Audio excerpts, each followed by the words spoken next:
Parents, welcome to Genex parenting. अपने बच्चे को बढ़ते हुए, नई चीजें सीखते हुए, बोलते हुए देखना हर पेरेंट्स के लिए सबसे खुशी की बात होती है। और इसीलिए जब कोई बच्चा कोई ग्रोथ माइलस्टोन मिस कर देता है या डिले कर देता है, तब पेरेंट्स वरिड हो जाते हैं, specially speech delay. Genex parenting पर आज हम इस विषय के बारे में डिटेल में जानेंगे with our expert developmental paediatrician doctor Archana Kadam. Parents, Genex parenting एक एफर्ट है पेरेंटिंग चैलेंजेस के जवाब खोजने का। इसे सब्सक्राइब करके इसे जरूर सपोर्ट कीजिए। हमारी एनालिसिस में ये पाया गया है कि काफी सारे लोग जेनेक्स पेरेंटिंग को देखते हैं, हमें पर्सनली कांटेक्ट करके अप्रिशिएट करते हैं, बट बहुत सारे लोग सब्सक्राइब का बटन दबाना भूल जाते हैं। मैं यहाँ पे एक बात आपको बता दूं, सब्सक्रिप्शन एक फ्री फैसिलिटी है। इससे आपको तो कोई खर्चा नहीं होगा, लेकिन इससे हमें बहुत फायदा हो सकता है। जैसे कि हम जेनेक्स पेरेंटिंग के वीडियोस को ज्यादा से ज्यादा लोगों तक पहुंचा सकते हैं।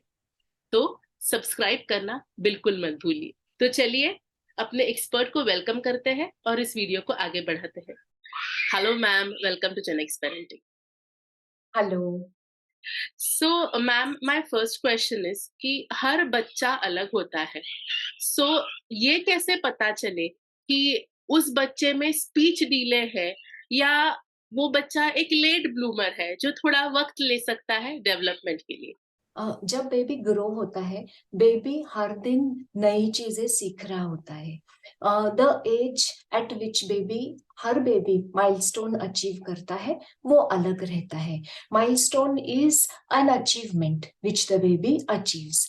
देर are some red flags. Red flag for milestone मतलब एन एज वेयर 90% बच्चे वो स्किल अचीव करते हैं। ऐसे लैंग्वेज के लिए रेड फ्लैग्स रहते हैं। जब हम लैंग्वेज बोलते हैं तो it is receptive language which is भाषा की समझ। एंड एक्सप्रेसिव लैंग्वेज इज बच्चा कैसे बोलता है इशारों में एंड वर्ड्स में। रिसेप्टिव लैंग्वेज, अगर बेबी साउंड की तरफ नहीं देख रहा है बाय 3 मंथ्स, अगर बेबी को नाम से बुलाओ और बेबी नहीं देख रहा है बाय 9 मंथ्स, अगर बेबी को हम पूछे कि लाइट कहाँ है, फैन कहाँ है, मम्मी कहाँ है, ये अगर बेबी 1 ईयर तक नहीं कर रहा है, अपने बॉडी पार्ट्स नहीं दिखा रहा है by 18 months, these are red flags भाषा की समझ के लिए। एक्सप्रेसिव लैंग्वेज के लिए, अगर बच्चा 1 ईयर तक इशारों में पॉइंटिंग बाय बाय नहीं कर रहा है, अगर बेबी 15 मंथ्स तक 3 वर्ड्स विथ मीनिंग नहीं बोल रहा है, बाय 2.5 अगर बेबी 2 वर्ड ज्वाइन नहीं कर रहा है, जैसे पानी दो, अगर 3 इयर्स तक बेबी 3 वर्ड सेंटेंस नहीं बोल रहा है, मुझे पानी दो, तो ये रेड फ्लैग है। कभी कभी ऐसे रहता है कि बेबी वर्ड्स यूज करता है और बाद में करना बंद करता है, तो लॉस ऑफ लैंग्वेज भी हो तो ये रेड फ्लैग रहता है फॉर लैंग्वेज। तो अगर पेरेंट्स ऑब्जर्वेंट है और अवेयर है और उनको लग रहा है कि there is a little worry language के बारे में, they should go and meet their paediatrician, because first 3 years of life जो रहते हैं ये बच्चे के लाइफ लॉन्ग डेवलपमेंट के लिए बहुत क्रूशियल रहते हैं। ऐसा भी हो सकता है कि बेबी लेट ब्लूमर है, बाद में बेबी कैचअप करेगा, but these first 3 years of life we should not miss out on. इसीलिए थोड़ा भी कंसर्न हो तो हमको प्रॉम्प्टली अपने पीडियाट्रिशियन को मिलना जरूरी है। That was very well explained ma'am. So मेरा एक और क्वेश्चन है इस बारे में, क्या हर स्पीच डिले ऑटिज्म हो सकता है? हर स्पीच डिले ऑटिज्म नहीं रहता है।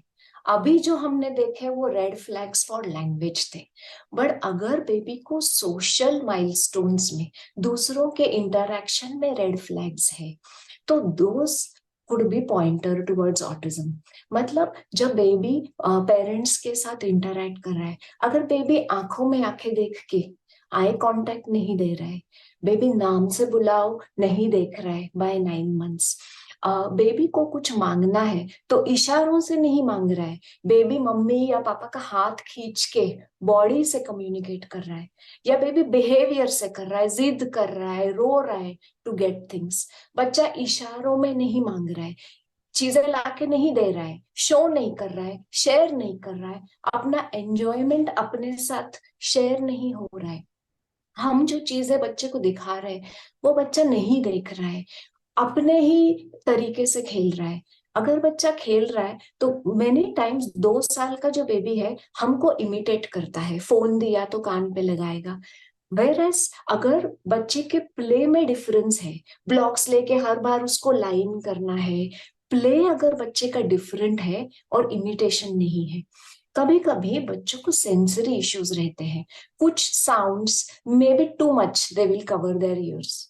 Some sensations they may like too much, they like to spin around themselves, they love climbing। ये वाले थोड़े सेंसरी रेड फ्लैग्स होते हैं।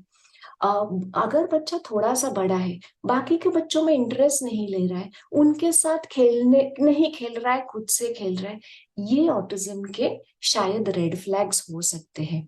तो अगर सोशल कंसर्न्स है तो the parents should approach a pediatrician। Generally जब हम अपने पीडियाट्रिशियन के पास जाते हैं फॉर रूटीन इम्यूनाइजेशन विजिट्स, 18 महीने और 24 महीने पे पीडियाट्रिशियंस एक स्क्रीनिंग टूल देते हैं, इट्स कॉल्ड एज एमचैट। वो सिंपल क्वेश्चनर है, अगर हम भरे तो it's a screen to pick up autism early. So, in that case, if the child is having a speech delay, can you show some simple techniques which parents can try and help the child?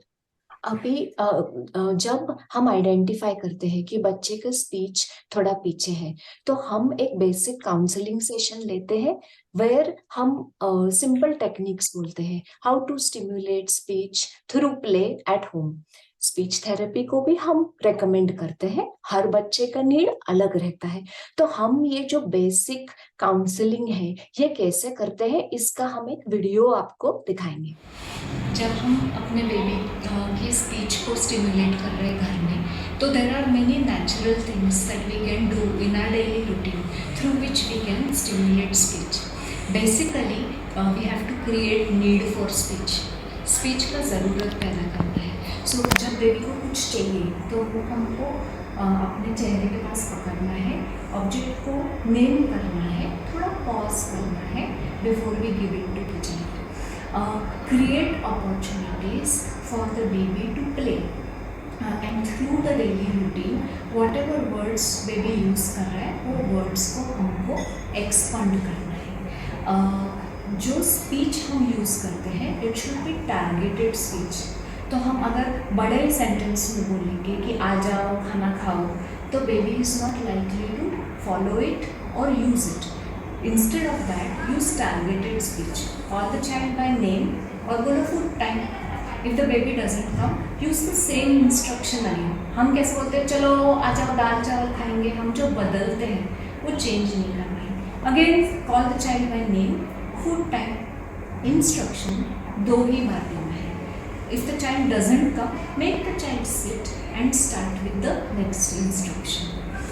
Create opportunities through play for imitation of gestures through song, imitation of words, और जो भी effort baby करे उसको हमको reinforce या praise करना है। Also जैसे जैसे बेबी स्कूल में जाता है, डे केयर में, या हम बाहर जितना लेके जाते हैं, बच्चे को वर्ड्स की need arises and that's how speech develops। These are some basic things that we can do at home। Thank you so much for that। So अगर मैम कोई बच्चा उसमें ऑटिज्म नहीं है या फिर वो शायद स्पीच डिले भी नहीं है, the child is might be a late bloomer, तो in that case क्या करना चाहिए फिर? ओके, नाउ लेट ब्लूमर जो है ये ऐसा बेबी है जो इनिशियली जब स्पीच स्टार्ट होता है तो थोड़ा लेट स्टार्ट करता है। तो हम अगर सोचे 2.5 ईयर ओल्ड बेबी है, उसके जो स्पीच के माइलस्टोन्स है ये इतने अचीव नहीं है, बट उसका बाकी का डेवलपमेंट नॉर्मल है। दिस इज अ चाइल्ड जिसको हम बोलेंगे लेट ब्लूमर है। अभी late bloomer is a child, eventually ये बेबी कैचअप करता है। जब स्पीच डिले रहता है 30% children can be late bloomers and 70% का स्पीच डिले की डिफिकल्टीज रह सकते हैं।